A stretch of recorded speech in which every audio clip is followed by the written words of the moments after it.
And that's not just referring to addiction. There's been one set of footprints many times in my recovery. I want to just stop the baskets from passing in their mid-row. I want to do a moment of silence. A solid brother was taken up to heaven. A BSM brother, our brother. Let's have a moment of silence.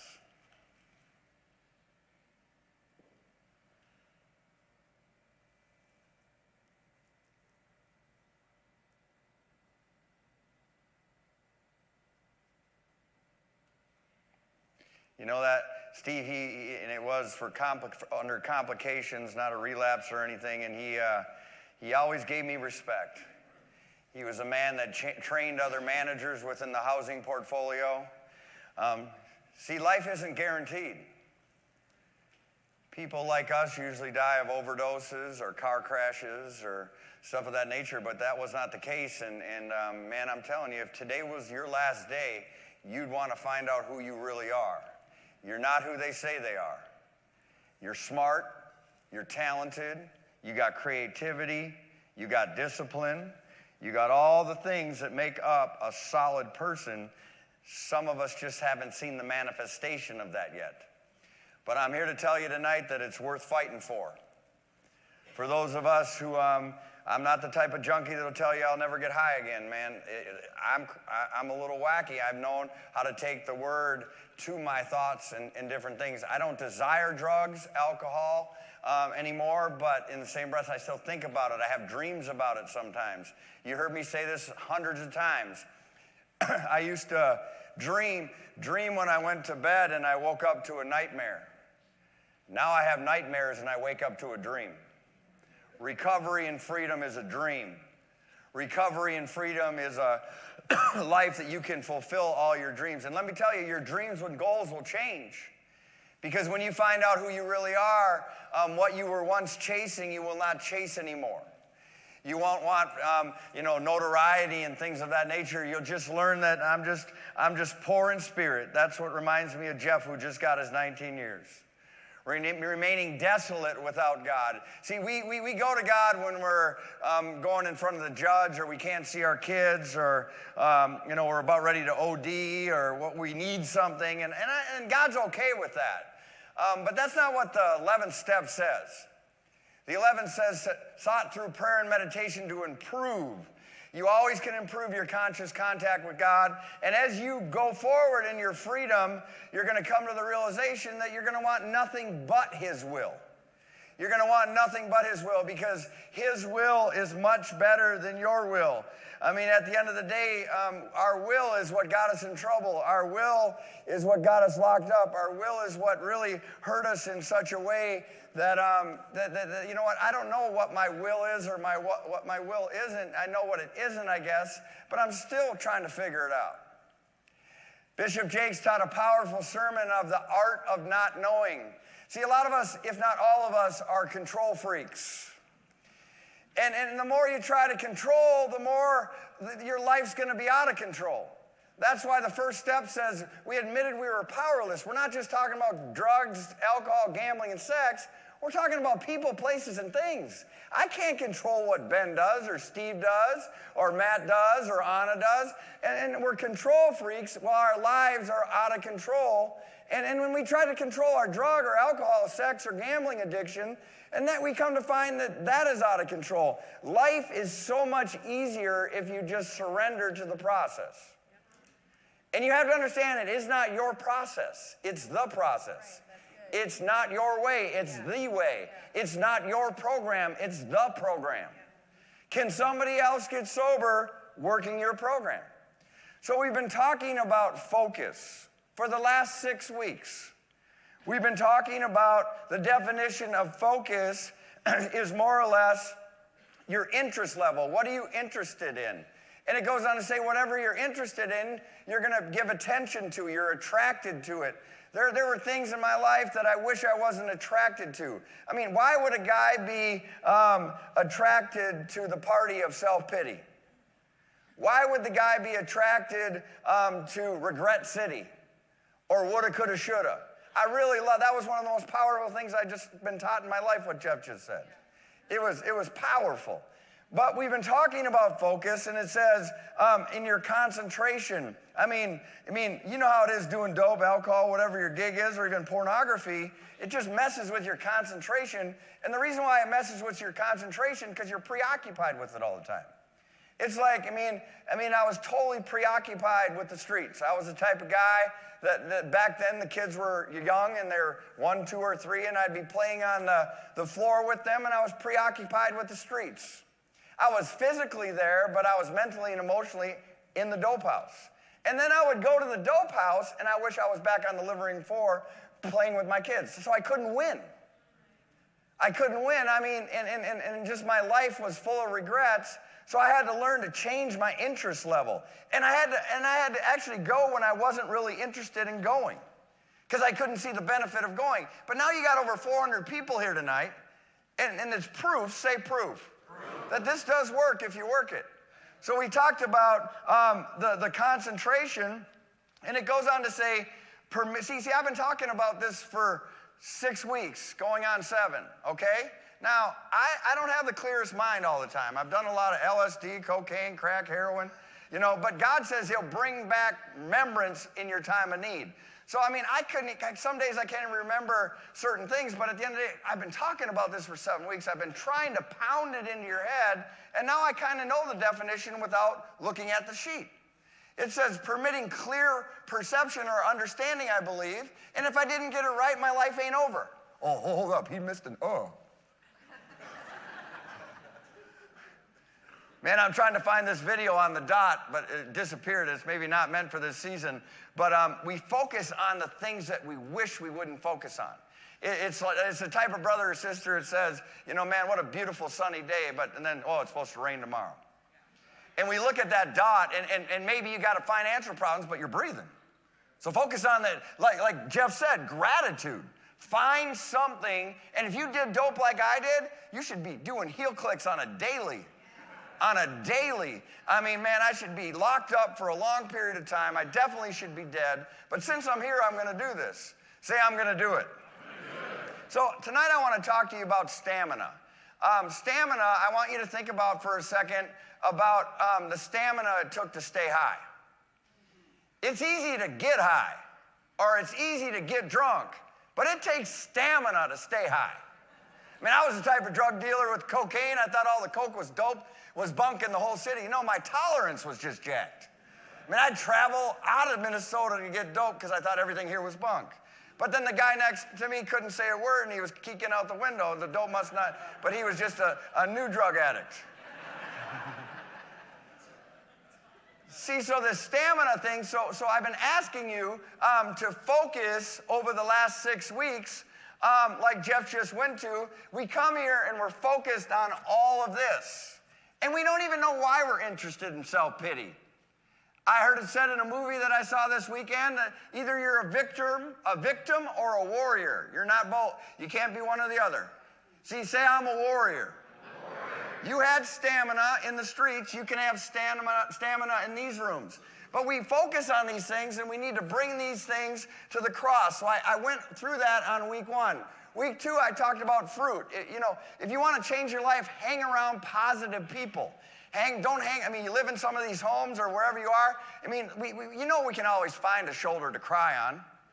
Or a complainer can find a complainer to complain about. Misery doesn't love company, it demands it. If they're going to demand you're miserable with them. So just, no disrespect to the brother or sister, but at the end of the day, you ain't got time to be negative. Get around people that are producing things, that are helping people, that are loving people. We understood now that all of our SHIT can be used as fertilizer to birth a new life. And then we went and we talked about outlook. Say outlook. Now I want you to think about that for a second. If you don't focus on all this and you bring it to God, and now you take all your SHIT and you use it as fertilizer to grow your new life, your outlook's obviously going to change. Why? Because you brought it to God. What's bringing it to God? Made a decision to turn my will and my life over to the care of God as I understand him. That's bringing it to God. And now you're producing love and joy and faithfulness. You've got these feelings and these thoughts that you really didn't care about anybody but yourself up until this point. And now you get on the pursuit of happiness. So now obviously your outlook's going to change if you start to hang around different people. So I taught you this last week, and I said, do you really know what happiness is? Happiness is not money or relationships. Yes, that's a component of it. But what Jesus taught us is happiness in the Beatitudes, to be your attitude. You are your attitude. And he talked about you got to be poor in spirit. That means you're desolate without God, that you're nothing. God can bless you. He can make you a business owner. He can make you a leader. He can do all these things. But if you stay nothing that goes against all worldly sense, you're going to be somebody that God uses, because your dependence is on God. A lot of people resent the fact that you're chemically dependent. I'm grateful I'm chemically dependent. I was just dependent on the wrong things. Now I'm dependent on God. So I'm desolate, and it says, blessed are those who mourn, for they will be comforted. You don't have to go to Southern Comfort anymore for comfort. You don't have to go to the coke or the booze or the meth or the heroin, whatever it is, for comfort, because it's the farthest thing from comfortable. You're losing weight, you're losing teeth, you're losing freedom, you're losing money. That is not comfortable. So now that proves to us that we God comforts us and says, now blessed are the meek, though that's strength under control. When God elevates you, you stay meek, and God says you will inherit the earth. That means God will bring natural blessings into your life.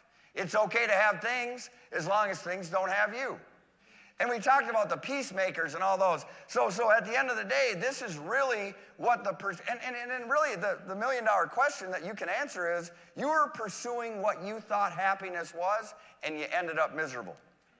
And some of us have had dream jobs, making a lot of money, but yet we still had this hole that only God could fill. And we tried to fill it with dope, alcohol, women, men, whatever your deal is. And what happens is, so we operate with this level of humility, and really we become now the light of God, the light of Jesus. And even though we're walking around in a dark world, we begin to light up rooms. We begin to light up other people's lives and things of that nature. And Nate did an incredible job with this, because when I walk in a room, this is what I want people to see: light. I'm not going to be doom and gloom. I'm not going to be full of self-pity. I brought it to the cross. I used my SHIT as fertilizer, everything I brought to the cross. Now I'm birthing these things. God is in my life. And now I'm operating in humility. And like I said to you last night, be a little wiser than the game. The Bible says when someone insults you, you got a reward in heaven. Don't tell your haters that, though, and I'm telling some of my haters that right now. But when you insult me, I got a reward waiting with God. I don't have to react. I don't have to run around being a victim and full of self-pity. You don't really understand me. If you really knew me, you wouldn't insult me. No, you insult me all you want, because every time you do, the Bible says I got a reward waiting for me in heaven. So we become the light. I'm not saying any of us are perfect and we don't got street left in us and we don't want to take care of business on our own, but be a little smarter than the game. Why would you end up in jail over another brother that hates you? That's just foolish. Say foolish. So now we're the light, we're operating in humility, and now we're experiencing a different climate. I mean, we're in different rooms, we're around different people, we bring a different aura, we got a different vibe, we got a different outlook, we're hanging around the right type of people. And now we got to make a decision to uphold the cause, because if this place, wherever your place may be, if it's Twin Lake, Alano, whatever, I got to uphold that thing and the leaders of it, because this place is what God used to save my life, and I have a responsibility to uphold it. So we went through all the different responsibilities of a pastor and all the things that he or her has on their mind, and your job is not to be an inconvenience to them. Your job is to make them better, because if you make them better, you're automatically going to get better because you're attached to them. When they go up, you'll go up. I can give you hundreds of examples of drug addicts in this room, in the flesh, that are blessed beyond the curse, walking in peace and fruit that create a climate wherever they go. So we learn about that. So tonight, I want to talk to you about stamina. Say stamina. Mind, body, and spirit. Having stamina to stay in these rooms, having stamina to be honest and authentic and transparent, you're going to learn how to do that if you focus on these previous 5 principles. These are principles for the abundant life, the life full of joy. So this stamina basically is talking about physical, mental, emotional, spiritual strength in spite of a difficult process. If recovery was easy, the national average wouldn't be between 8 and 12% people that stay recovered. If going to meetings was easy, every addict would be going to meetings. If being transparent with your sponsor about how you really feel and what you're really thinking were easy, you would all be doing it. This is not meant to be easy. This is going to be the most difficult thing you've ever done. And all of us have trust issues. But thank God there's enough evidence in this room that this works if you work it. So this is the most difficult. It's easy to get high. It's easy to drink. It's easy to hold a resentment against you. It's easy to stay angry. That's a victim mentality. It's hard to forgive. It's hard to let go. It's hard to admit that you don't have a clue. I mean, if it comes too easy, it really ain't worth it. And we have to understand that this is going to be the most difficult thing. Now I want to talk to you about the prodigal son, which we all are. And there's many different things that you can learn about stamina, but this particular text says that there was a man, the father, and I want to tell you now that the father is a representation of who God really is. I think a lot of you don't believe in God and are mad at God because all of us misrepresent God. As a pastor, there are times that I misrepresent him. So don't hold me to a standard you can't walk in. And whoever misrepresented God in your childhood, you're going to misrepresent God, so let it go and forgive them because you're going to have your moments. You have flesh, and the flesh is hostile to God. And now it goes on to say, basically, he had 2 sons. I said this on Sunday. I'm going to say it again. I want you to evaluate your siblings. Now, this probably isn't the case across the boards, but it's a case in my home that I grew up in. Same parents, same house, same neighborhood.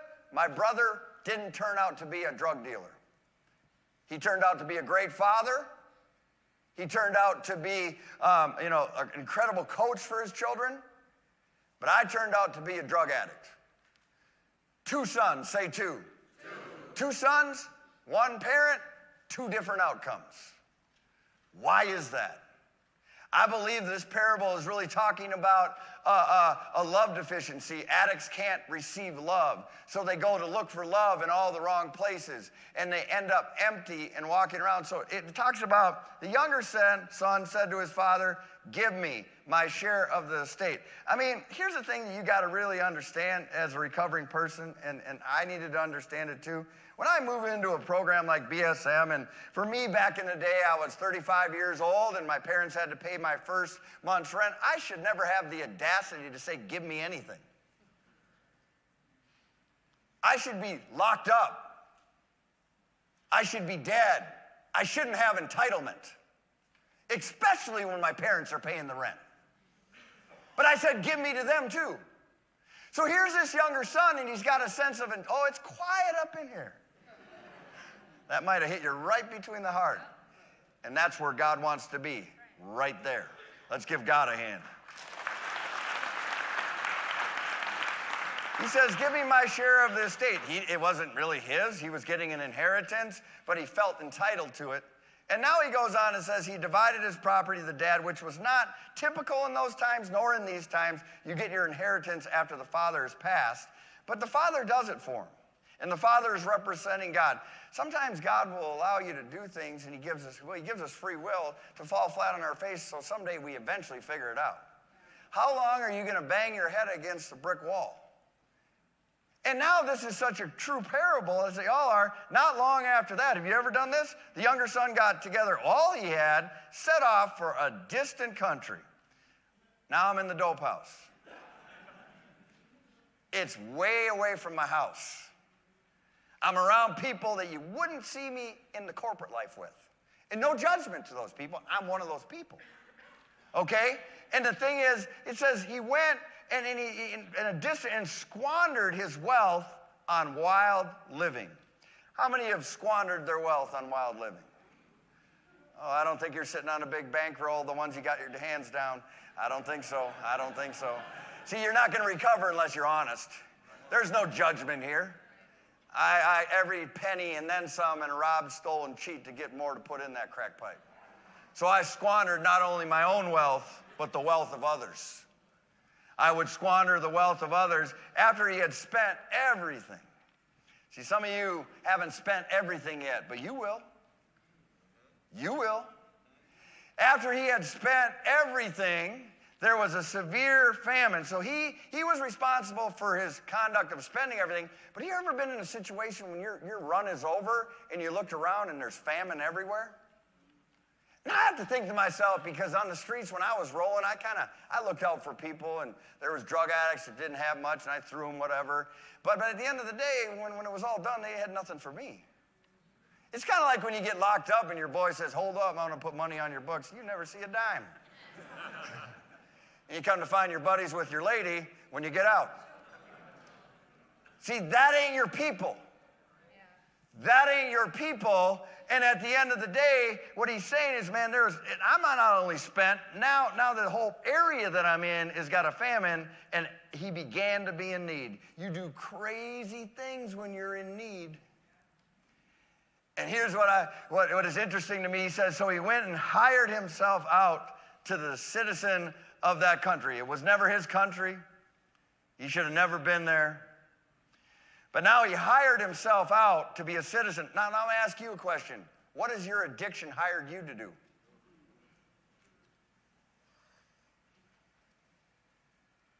Who were you with? What did you do with the people you were with? What conduct and behaviors when you hired yourself out for heroin? I'm not just talking about sexual stuff here. I'm talking about you hired your integrity out, your honesty out, your family. You got hired by addiction, and your family went by, my family too, by the wayside. This is a hard truth to swallow. And it says, who sent him, because your addiction will send you to a place to feed pigs. He longed to fill his stomach with the pods that the pigs were eating, but no one gave him anything. Who's been there?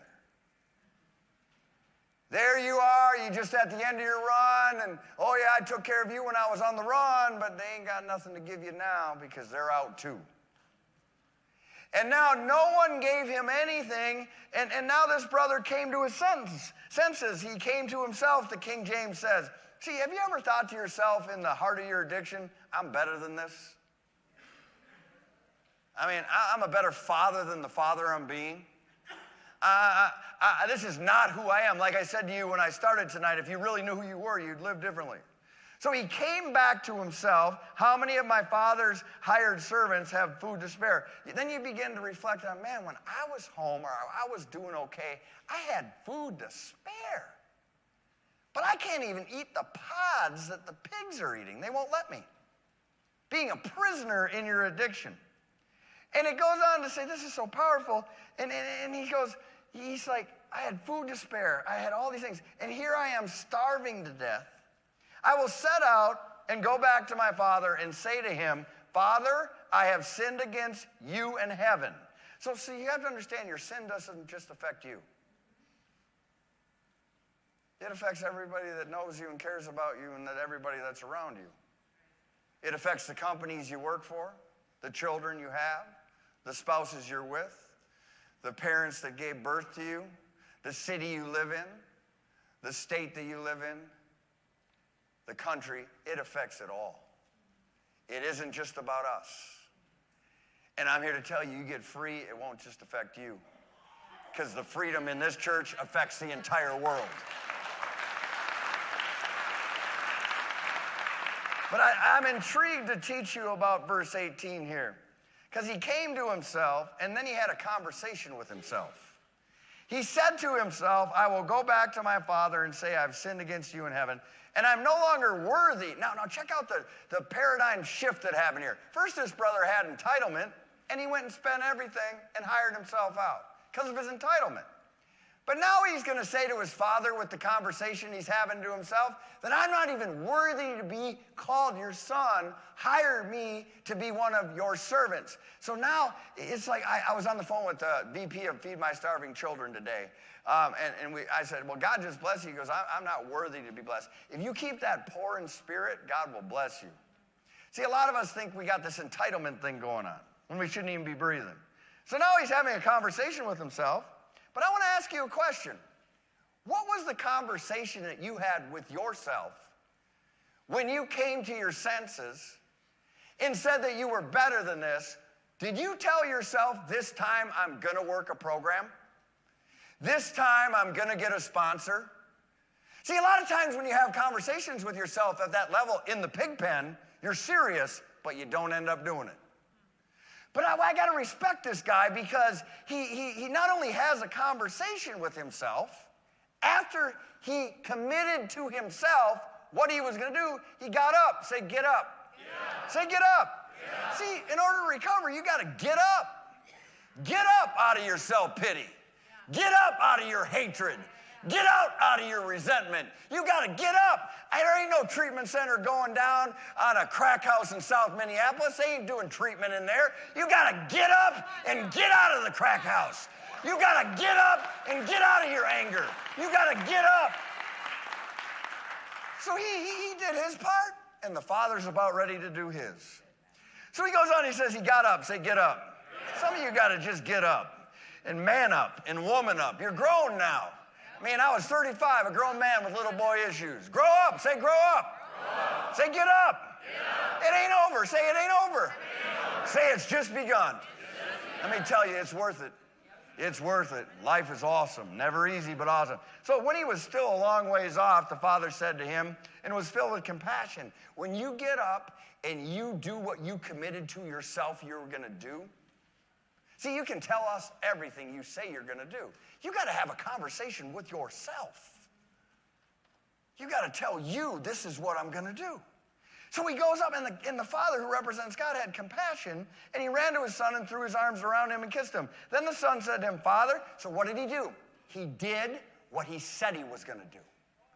He had a conversation with himself, and now he's having an actual conversation with the Father, says it verbatim, but then the Father says, hold up, cuts him right off. You know what? I don't care about that. I just care that you're safe and you're back to where you need to be and you're no longer in the pig pen and you're not in that distant country.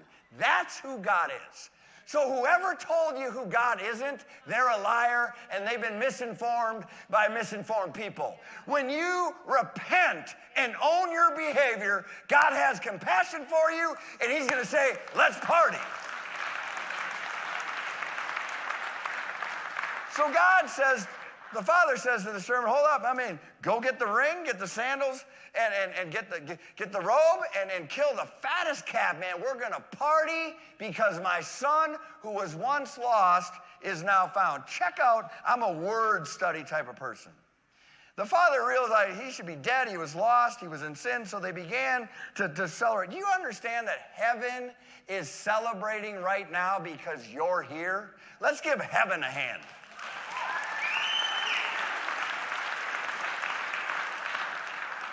What? Say meanwhile.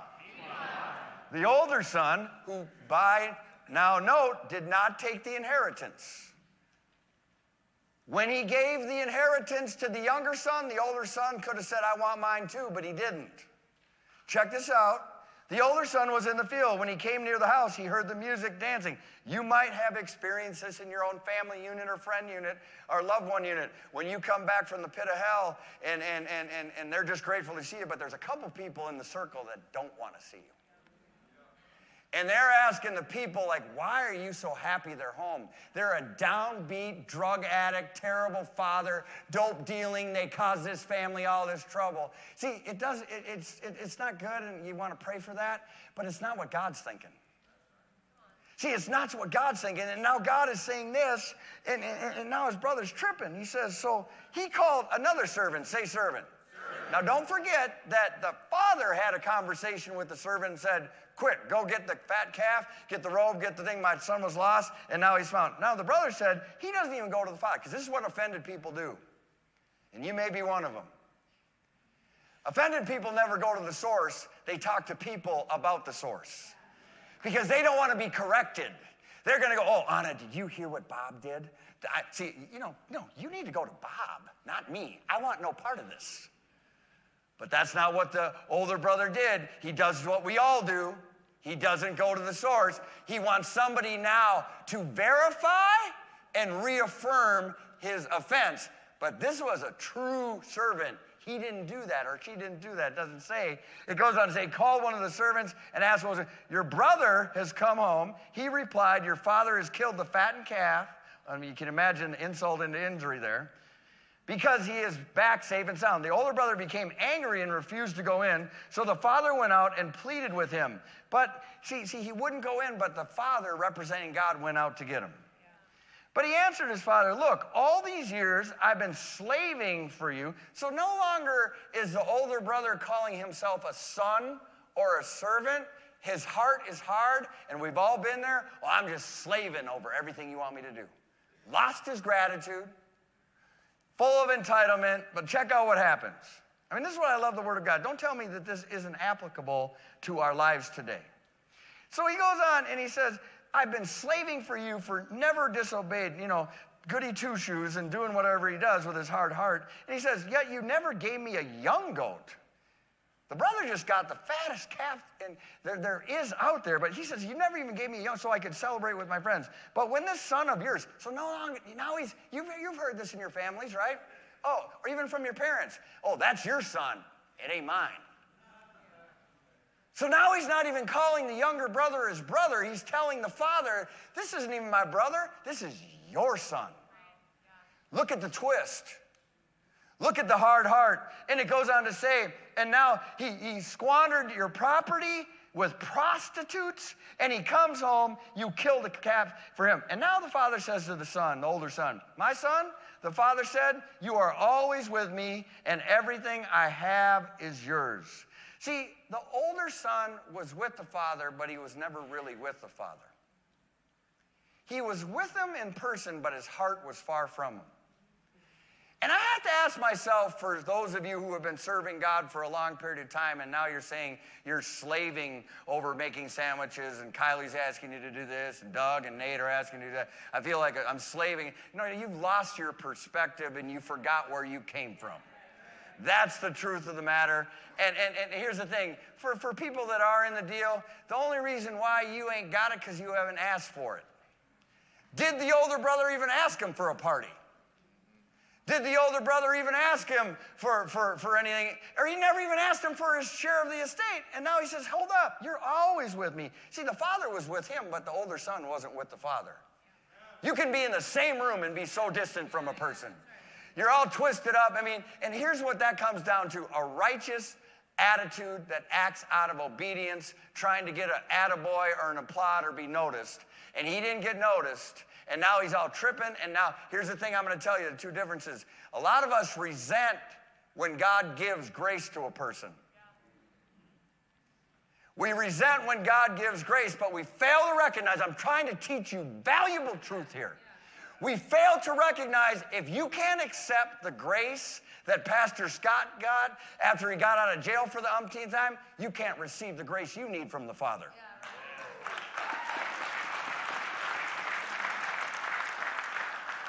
And he says, so what does this have to do with stamina? First and foremost, the younger brother had no stamina. He took everything and went and lived with pigs. But he had also the negative type of stamina.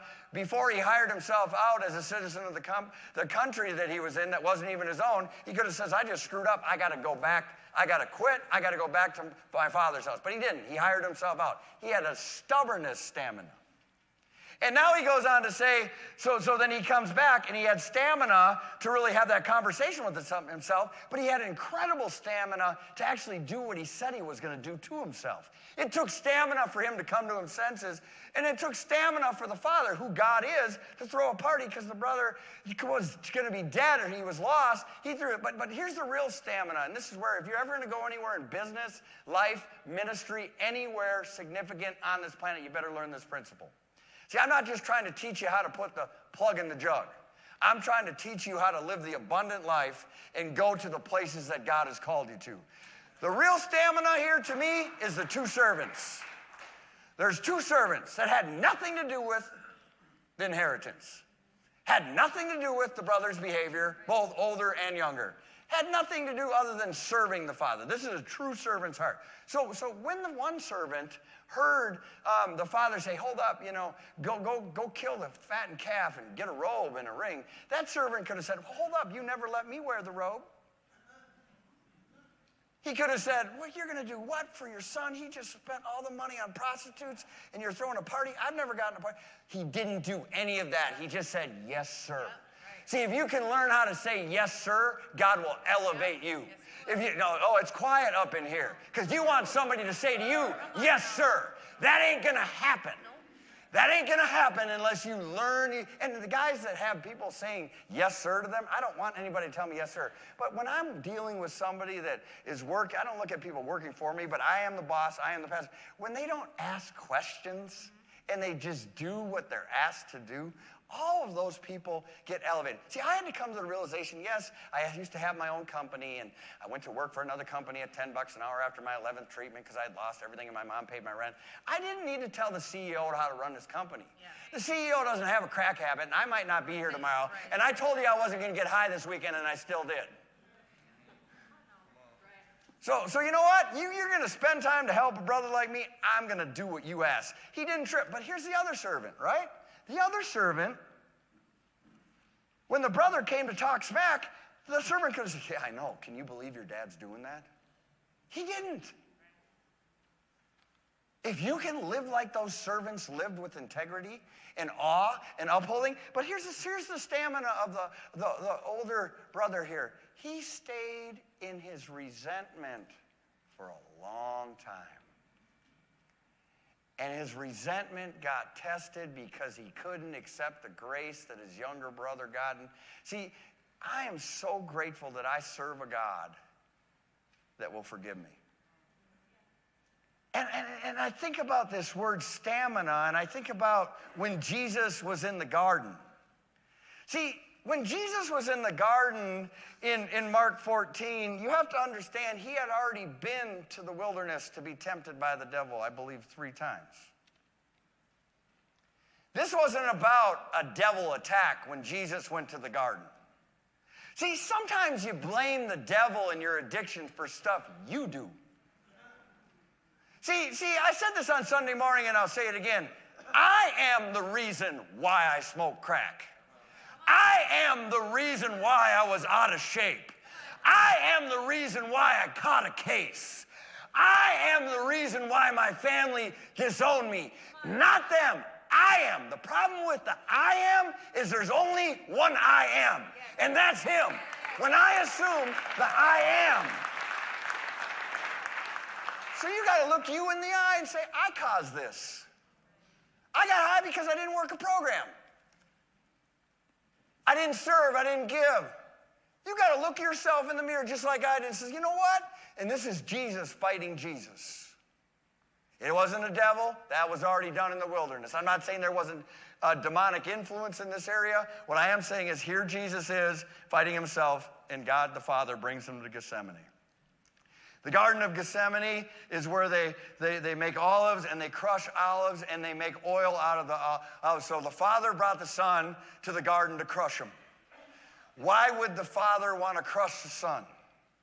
Why would the Father want to crush you? That crushing is difficult. And he says, now here's the thing, he brings 3 of his key men with him, Peter, James, and John, and he says, hold up, you sit here and pray, and I got to go talk to my Father. He says his soul is crushed. See, a lot of us run from our crushing. A lot of us run from the feelings of being crushed. Crushing is a good thing. With grief to the point of death, stay here and keep watch with me. So Jesus was asking some of his key people to take watch while he went and had a conversation with the Father. He went a little farther. If you're going to have stamina and recovery, you're going to have to go farther. You're going to have to do what you don't want to do so you can do what you want to do. No one wants to go to treatment. No one wants to live in a sober house. None of us want to, but if you do it, you're going to do what you want. If you do what you want to do, you're going to end up doing what you don't want to do. But if you do what you don't want to do, you're going to end up doing what you want to do. That's how God works. It's how God works. So he said, now he's talking to the Father. He says, hey, he prayed if it was possible, because God could change it. The Son is asking the Father, no different than the prodigal son, hey, if it's possible, Father, I'd rather not go to the cross. This is what Jesus is saying. And check out this too. He says, this awful hour that he was thinking about what he had to walk through in the coming days. And here's the thing about his 3 road dogs. He just asked them to watch and pray for an hour. We're not talking. We just asked you to come here for about an hour and a half. It's not the end of the world. How long did you sit in your addiction and not complain? So he says, take this hour and my pets. And now he says, Abba, which means daddy, Father. He cried out, everything is possible for you. Hey, take this. See, a lot of us, we want God's promises his way. We want God's promises our way.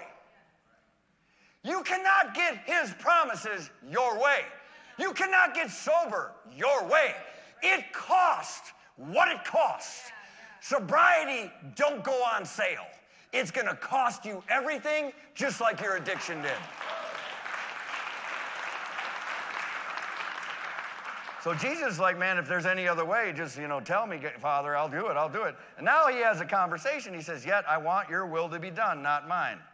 Then he returned and found his disciples, his road dogs, his have-tos. He said, Peter, he doesn't even call Peter by his new name. He calls him Simon, because Peter was acting like Simon, the old Peter. See, you got to understand, man, you can't be the new you acting like the old you.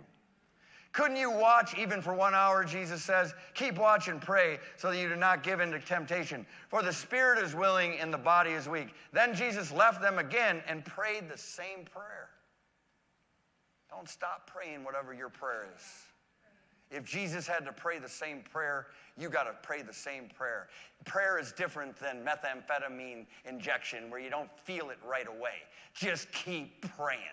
And Jesus, God, the Holy Spirit will bring you. Sometimes he won't answer them because he knows better for you than you know about you. I thank God for unanswered prayers. I'd be dead if all my prayers were answered early in recovery. And it goes on to say, then he came back and he prayed the same prayer. But when we returned to them again, say again. He found them sleeping again. These guys couldn't even stay awake for an hour to do what Jesus asked them to do. So if they did that with Jesus and saw Jesus perform miracles, walking on water, healing the sick, giving sight to the blind, and they still fall asleep, we're not going to do this perfectly. We're not going to do it perfectly, and God doesn't expect us to. And now he goes on to say, and they didn't know what to say. See, isn't it something when you get your hand caught in the cookie jar and you don't know what to say? And that's the same thing that happened with the disciples. Now they didn't know what to say. So Jesus says, and then he returned the third time, go ahead and sleep, have your rest. But no, the time has come, Jesus said. The Son of Man is betrayed into the hands of sinners. Up, let's be going. Look, my betrayer is here. There's 4 principles that I want you to learn here. There's 4 types of influences that will influence your stamina. There's distant people that support you and love you. There's designated people that are in your inner circle. There's divine, which is God himself. You see what Jesus was doing here. He was going to the designated 3, and he was going back to God. He went to the designated, and he went to the divine.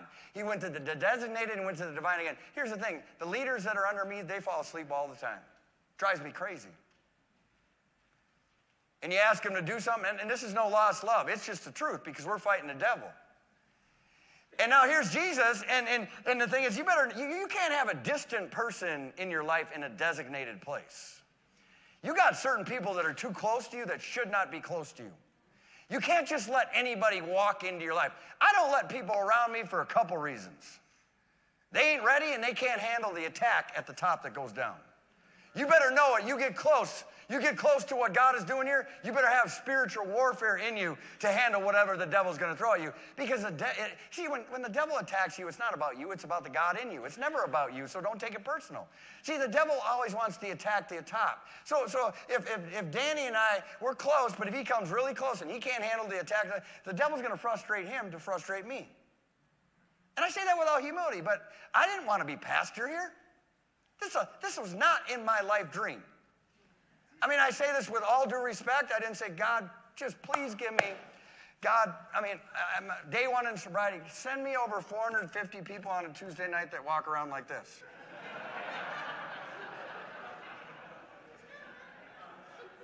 I mean, don't get all mad that I just said that. That's who I am too.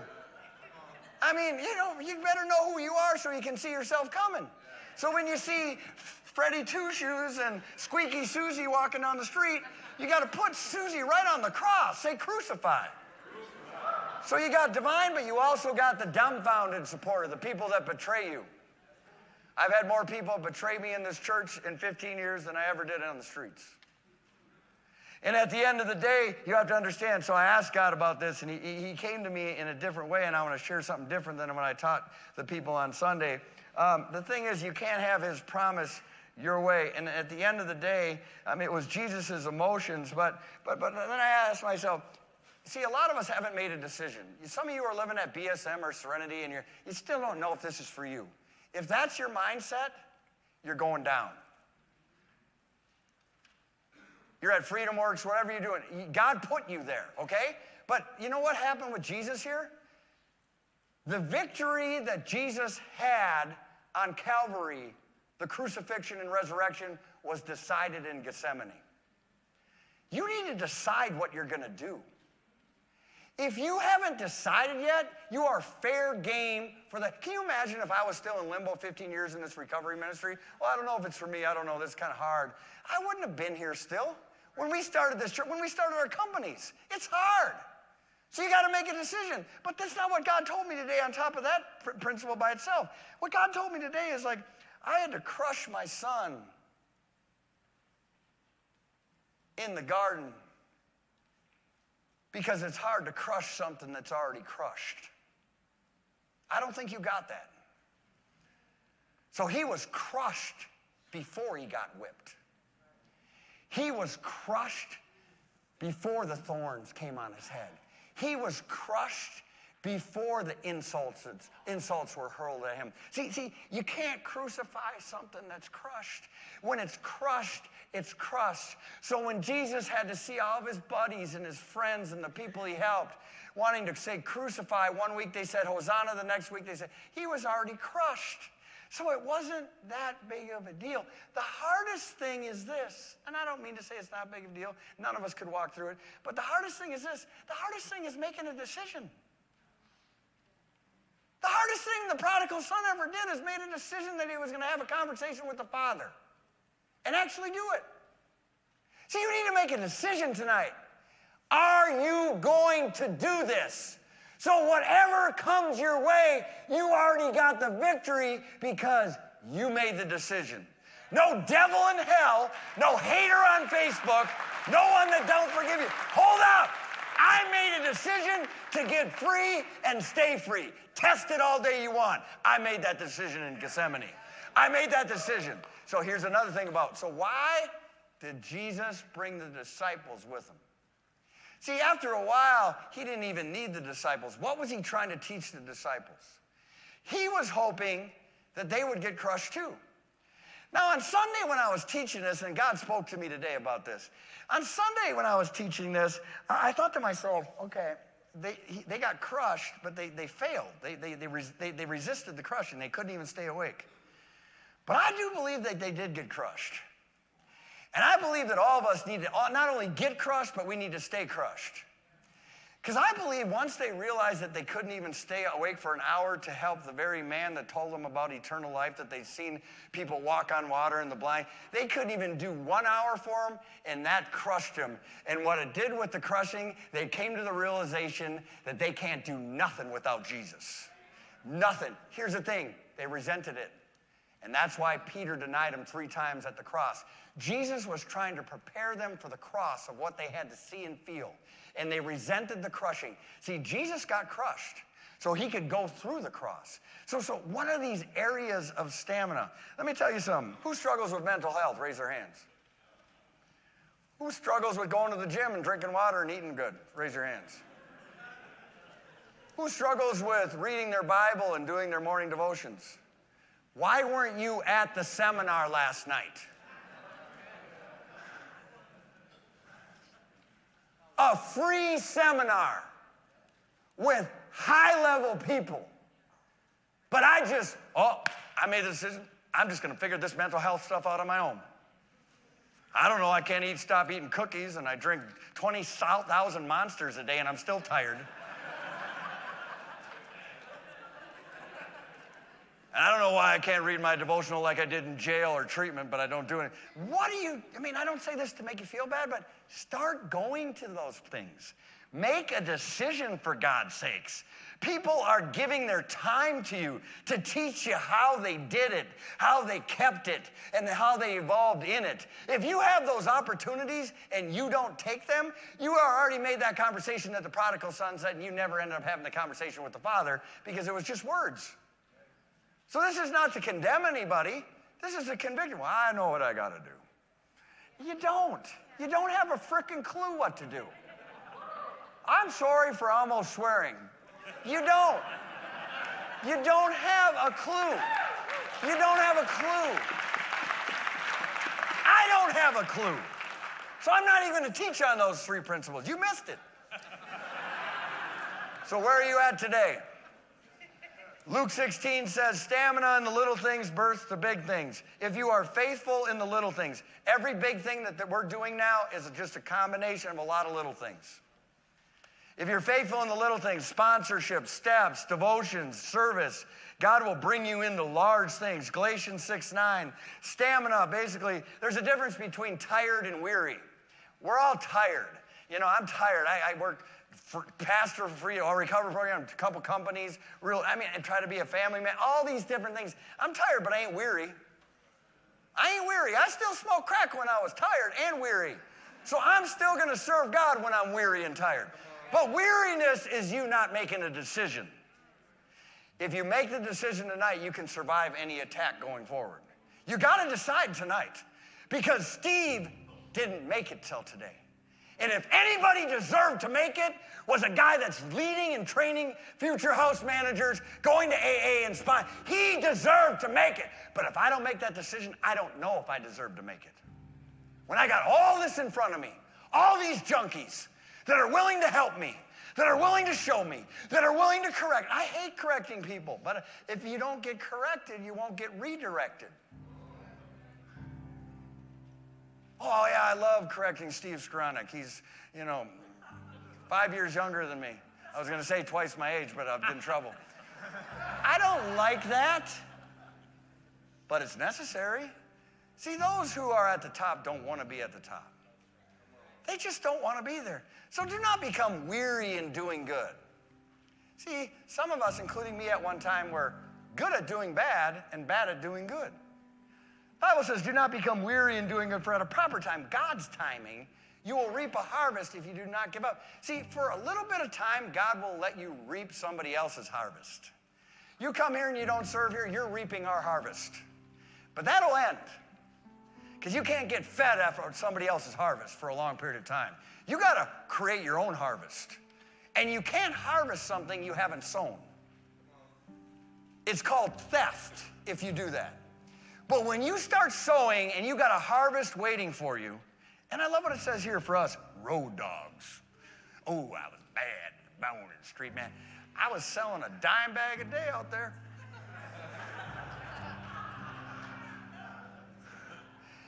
You could have caught me on the floor smoking sheetrock on a daily, but I'm a kingpin drug dealer. Man, I used to drink Absolute, and now I'm mixing Kool-Aid with some other vodka I've never seen before.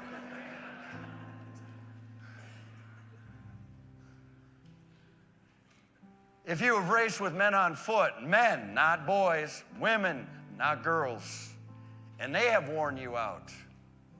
Man, when that crowd of over 220 saw these three people that are here tonight, and they're all here, and none of them are addicts.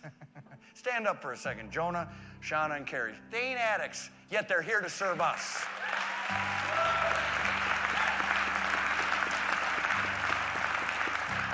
And we're addicts, and we don't even do it. If you get tired and worn out from running to the brothers that are just chilling, we're just chilling on a Tuesday. And you're tired? How can you compete with the horses, the ones that are doing recovery 24/7 like they smoke crack? They're horses. They're not doing it for themselves. They're doing it for God. If you stumble in a safe country where you're not going to group and talking, this is safe. This is a safe place. Somebody said, we gave over 160 vases of beautiful red roses to women on Sunday night.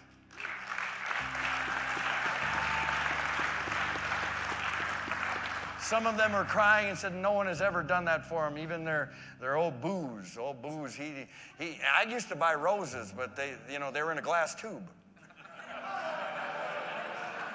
Some of you got that.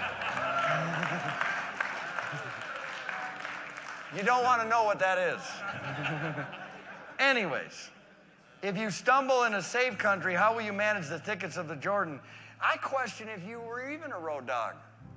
If you're tired up in here, I question how bad. You say all these things, man. If you were really that bad out there on the streets, man, you should be bad in here, but it's good.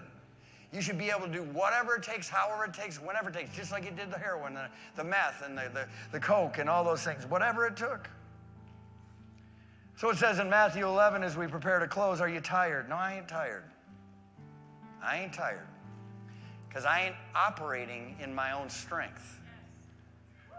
I'm operating through the power of the Holy Spirit. But it says, worn out, burned out on religion. This isn't about religion. You got it all wrong. This is about relationship. Come to me. See who these people are, and they'll teach you. Get away with me, and you'll recover your life. I'll show you a real rest. Some of us sleep all day, and we're still tired. There's a difference between sleeping and rest. Rest is powerful. Walk with me. See, some of us just want to walk, but we don't want to work. That's not what it says. Walk with me and work with me. Watch how I do it. Learn the unforced rhythms of grace. You don't have to force anything with God. He'll give it to you in time. I won't lay anything heavy, ill-fitting. Like this is hurting you to be here. It may feel like it's killing you, but it's really saving you. Keep company with me, and you'll learn to live freely and lightly. This is my prayer as we close in Colossians 1. God can give you the stamina to follow him. You're going to need his stamina to follow. We pray that you will be strengthened with his glorious power, available to everyone tonight, so that you will have endurance and patience for what you need. May you be filled with joy, always thanking the Father, as Jeff taught us tonight. Keep your gratitude. He has enabled you to share in your inheritance that belongs to his people who live in the light. Will you ever get what belongs to you? If you don't make a decision, you will never see it.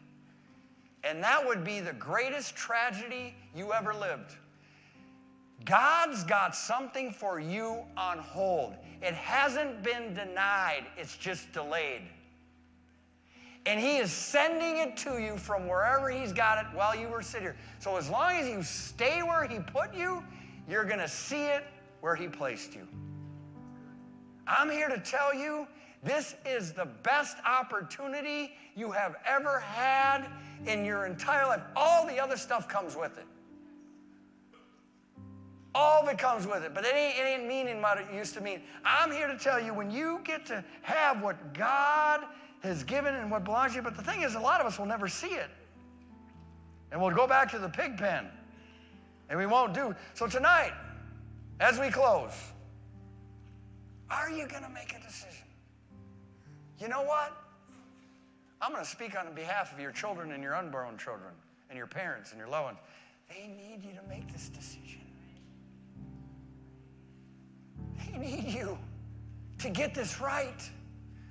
We need you to get this right. If you really knew who you were, you would decide tonight. If God can take a crack-infested, drug-dealing thief like me, He can do it for you. He can do it for you. He can do it. You watch Him do it. You watch Him do it.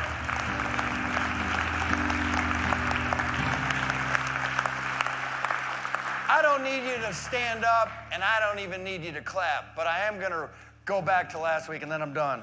Some of you sat up, I said, be the light, and you sat in your chairs and didn't put the light on. Well, then you be the dark. You be the darkness in this world. You be the problems in this world. You stay stuck, or you be the light. I choose to be the light. I choose to decide.